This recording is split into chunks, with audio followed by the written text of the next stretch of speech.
বিসমিল্লাহির রহমানির রহিম।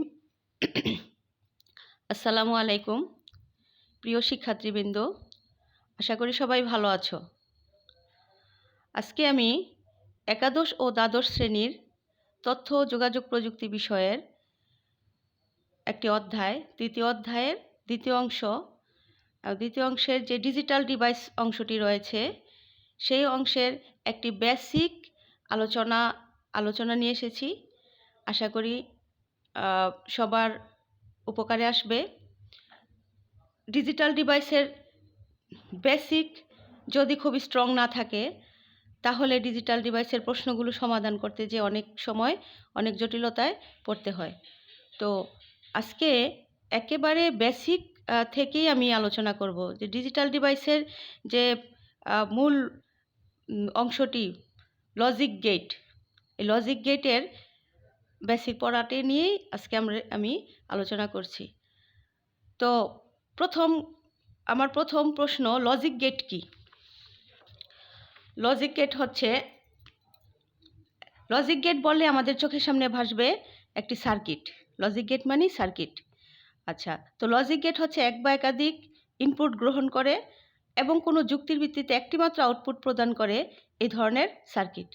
Logic gate এক ধরনের সার্কিট যা এক বা একাধিক ইনপুট গ্রহণ করে এবং কোনো যুক্তির ভিত্তিতে আউটপুট প্রদান করে। আচ্ছা, তারপরের কথা হচ্ছে লজিক গেট কত প্রকার। লজিক গেট এক এক বই এক এক রকম দিয়েছে, তো আমরা বলবো লজিক গেট মূলত 4 প্রকার। যেমন মৌলিক লজিক গেট, সার্বজনীন লজিক গেট, মৌলিক লজিক গেট যাকে বেসিক লজিক গেট বলা হয়, সার্বজনীন লজিক গেট যাকে ইউনিভার্সাল লজিক গেট বলা হয়, স্বতন্ত্র লজিক গেট যাকে এক্সক্লুসিভ লজিক গেট বলা হয়, এবং জটিল লজিক গেট যাকে কমপ্লেক্স অথবা সমবায় লজিক গেট বলা হয়। আচ্ছা, তো প্রথমে এখানে মৌলিক লজিক গেট কি? মৌলিক লজিক গেট যে ইলেকট্রনিক সার্কিট এক বা একাধিক ইনপুট গ্রহণ করে এবং যুক্তির ভিত্তিতে একটি মাত্র আউটপুট প্রদান করে তাকে বলা হয় মৌলিক লজিক গেট। মৌলিক লজিক গেট এক বা একাধিক ইনপুট গ্রহণ করবে এবং যুক্তির ভিত্তিতে একটি মাত্র আউটপুট প্রদান করবে ধরনের লজিক গেটকে বলা হয় মৌলিক লজিক গেট। এবার আসি এই মৌলিক লজিক গেটের মধ্যে কি কি আছে। মৌলিক লজিক গেটের মধ্যে প্রথমেই আছে অর গেট। অর মানে যোগ। যে মৌলিক লজিক গেট যৌক্তিক যোগের কাজ করে তাকে বলা হয় অর গেট। এবার অর গেটের আমি চিত্রটা এখানে দেখাচ্ছি যে অর গেট এরকম এখানে এরকম খাঁজকাটা থাকবে। অর গেটে যদি এখানে দুইটা ইনপুট দেওয়া হয় এ এবং বি, তাহলে এদিক দিয়ে আউটপুট বের হবে। আউটপুটটা যদি আমি এখানে এফ ধরি তাহলে আউটপুট কি বের হবে? এফ সমান সমান আউটপুট বের হবে এ অর বি বা এ প্লাস বি। এই হচ্ছে অর গেট। তাহলে অর গেট যৌক্তিক যোগের কাজ করে। এখানে আমি দুইটি চলক দিয়ে দেখিয়েছি। অর গেটকে 3 চলক দিয়েও দেখানো যায়। 3 চলক হলে এখানে আরেকটি ইনপুট বাড়বে। যেমন এখানে অর গেট 3 চলক দিয়ে দেখাচ্ছি, এটা 2টা 3টা এ বি এবং সি। তাহলে এদিকে আউটপুট কি হবে? আউটপুট বের হবে এফ সমান সমান a or be or C বা এ প্লাস বি প্লাস সি। এখন অর গেটের ব্যাখ্যায় প্রথমে আমি সংজ্ঞা বলবো। যে লজিক গেট যৌক্তিক যোগের কাজ করে তাকে বলা হয় অর গেট। তারপরে আমি অর গেটের এইভাবে সার্কিটের চিত্রটা দিব, তারপরে দিব সমীকরণ। আচ্ছা, এবং সবশেষে আমি অর গেটের সত্যক সারণী দিব। যেমন 2 চলকের সত্যক সারণীটা যদি হয় তাহলে কেমন হবে? 2 চলকের জন্য সত্যক সারণীটা এখানে দেখো।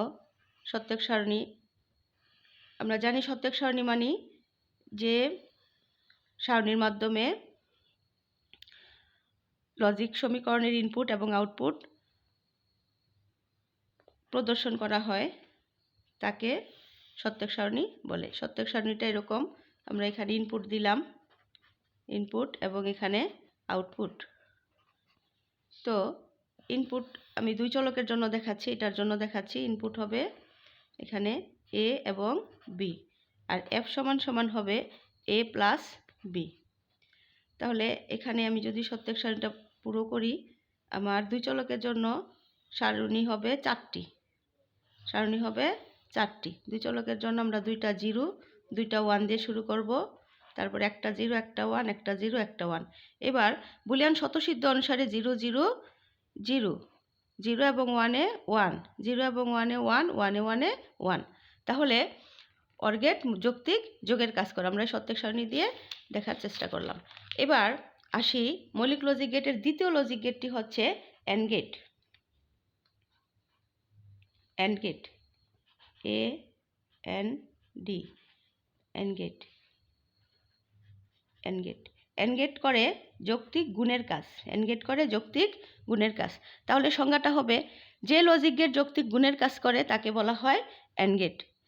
যে লজিক গেট যৌক্তিক এক বা একাধিক ইনপুটের বিপরীতে যৌক্তিক গুণের কাজ করে তাকে বলা হয় অ্যান্ড গেট। এবার অ্যান্ড গেটের চিত্রটা দেখো, এভাবে সোজা এবং এরকম। অ্যান্ড গেটে যদি আমি দুইটা ইনপুট দেই, তাহলে দুইটা ইনপুট এ এবং বি দিলাম, এখানে এফ সমান সমান বের হবে, এফ সমান সমান ফলাফলে বের হবে এ অ্যান্ড বি, বা এ ইন্টু বি, বা হচ্ছে এ বি। এই হচ্ছে অ্যান্ড গেট দুই চলকের জন্য। আবার একইভাবে যদি আমি একে তিন চলকের জন্য দেখাই, তাহলে এখানে আমি একটা অ্যান্ড গেট দিব, এ বি সি, তিনটা চলক দিলাম, এখানে এ বি সি। তাহলে এখানে এফ সমান সমান কি হবে? এফ সমান সমান হবে এ অ্যান্ড বি অ্যান্ড সি, বা এ ইন্টু বি ইন্টু সি, বা হচ্ছে এ বি সি। এখন আগের অর গেটে আমি দুই চলকের জন্য সত্যক সারণী দেখিয়েছি, এন্ড গেটে আমি তিন চলকের জন্য সত্যক সারণী দেখাবো। সত্যক সারণী যথারীতি বুলিয়ান স্বতঃসিদ্ধ অনুসারে সত্যক সারণীটি হয়ে থাকে। তো এখানে জায়গা হবে কি না, আচ্ছা দেখাচ্ছি। তিন চলকের জন্য সত্যক সারণী একটু ছোট করে আঁকবো।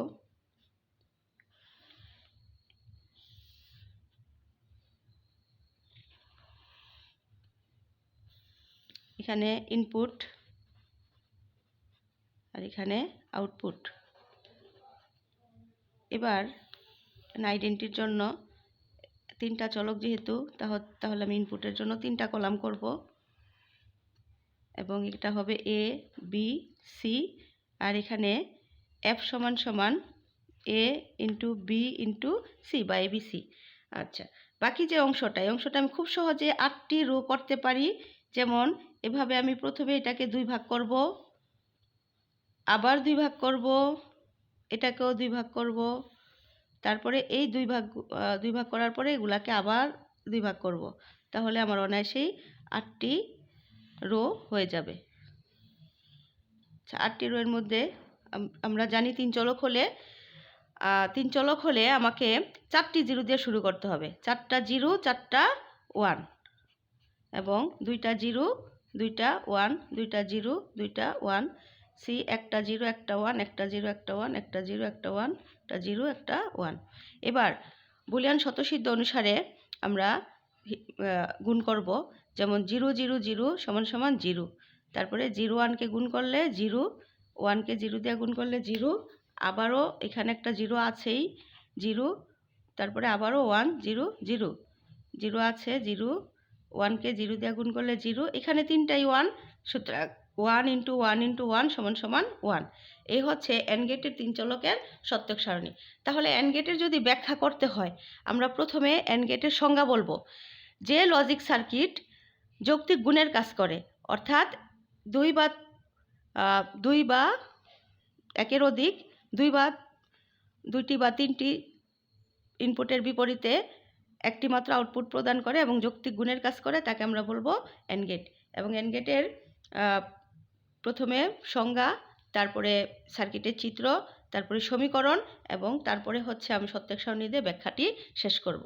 সবশেষে মৌলিক লজিক গেট 3 নাম্বার মৌলিক লজিক গেট যেটা রয়েছে সেটা হচ্ছে আমার not gate. Not gate not gate কী করে? নট গেট হচ্ছে যৌক্তিক পূরকের কাজ করে।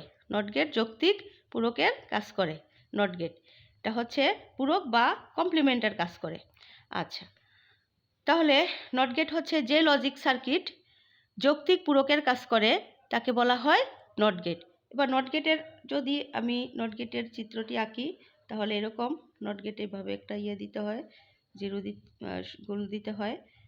নট গেটে একটি ইনপুট এবং একটি আউটপুট। আমরা জানি মানে এর পূরক হচ্ছে কি এ কমপ্লিমেন্ট বা এ পূরক। আমি এফ সমান সমান যদি আমরা এ ইনপুট দেই এখান দিয়ে বের হবে এ নট বা এ কমপ্লিমেন্ট। এই হচ্ছে নট গেট। তো নট গেটে একটি ইনপুট হয় এবং আউটপুটও একটি হয়। এখন নট গেটের আমার সার্কিটের চিত্র হলো, তারপরে সমীকরণ হলো। এবার যদি নট গেটের সত্যক সারণীটা আমি দেখাই, এখানে যেহেতু একটি ইনপুট একটি আউটপুট, কাজেই এখানে ইনপুট এবং আউটপুটের কলাম হবে একটি করেই। দেখো এখানে ইনপুট এবং এখানে আউটপুট। তো ইনপুটের জন্য আমার ইনপুট হচ্ছে এ আর আউটপুট এফ সমান সমান আমার এ কমপ্লিমেন্ট। এবার যেহেতু একটি ইনপুট কাজেই রো হবে দুইটি, 0 এবং 1। 0 ইনপুট দিলে আউটপুট বের হবে 1 আর 1 ইনপুট দিলে আউটপুট বের হবে 0। এই হচ্ছে নট গেটের ব্যাখ্যা। তো শিক্ষার্থী বন্ধুরা, তোমরা এইভাবেই মৌলিক লজিক গেটগুলো সুন্দর করে একে একে ব্যাখ্যা করতে পারো। প্রথমে অর গেট, অর গেটের আমরা চিত্র দিয়েছি, সমীকরণ দিয়েছি, সত্যক সারণী দিয়েছি। তারপরে এন্ড গেট গুণের কাজ করে, আমরা সংজ্ঞা দিব, চিত্র দিব, সমীকরণ দিব এবং সত্যক সারণী দিয়ে ব্যাখ্যা শেষ করব। সবশেষে নট গেট। নট গেট হচ্ছে যৌক্তিক পূরকের কাজ করে। এখানেও আমরা সংজ্ঞা দিব, চিত্র দিব, সমীকরণ দিব এবং সত্যক সারণী দিয়ে শেষ করব। এই মৌলিক 3টা গেটের উপর ভিত্তি করেই সকল লজিক সার্কিট, অন্যান্য লজিক সার্কিটগুলো তৈরি হয়। মৌলিক 3টা গেট যদি তুমি মনে রাখতে পারো এবং এটা যদি বেসিকটা খুব ভালো স্ট্রং হয় তাহলে যে কোনো লজিক সার্কিট, লজিক গেট তুমি সমাধান করতে পারবা। তো আজকে এই পর্যন্তই। আগামী সেশনে আবার আমরা মৌলিক লজিক গেট দিয়ে কিভাবে ইউনিভার্সাল গেট তৈরি করা যায় সেটা দেখব। ইউনিভার্সাল লজিক গেট এবং তারপরে এক্সক্লুসিভ গেট কিভাবে হয় সেগুলা দেখব। এবং সে পর্যন্ত খোদা হাফেজ। ভিডিওটি ভালো লাগলে লাইক দিবে, শেয়ার করবে, কমেন্ট করবে। ধন্যবাদ সবাইকে।